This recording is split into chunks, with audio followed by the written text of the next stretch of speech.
প্রতি বল থেকে 7 run. Sledging চলছে। Dream team Barasat captain Mehrun Sajjan একটু বাড়তি দায়িত্ব নিয়েছেন।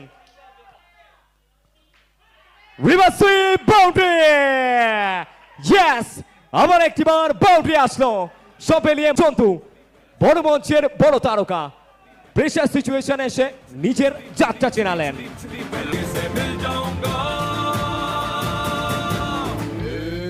মাঠে এসে উপস্থিত রয়েছেন বড় ম্যাচ মহসিন আহমেদ। মহসিন কি পারবে এই মতো সিচুয়েশন থেকে নিজের টিমকে এই ম্যাচটা গিফট করতে, নাকি শেষ বল 3 রান, এক বল থেকে 3 রান।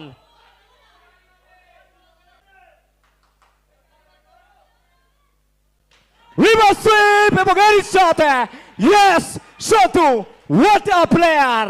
ড্রিম টিম বারাসাতকে পিছনে ফেলে প্রথম ম্যাচে জয়লাভ করে ময়দান ছাড়ছে টিম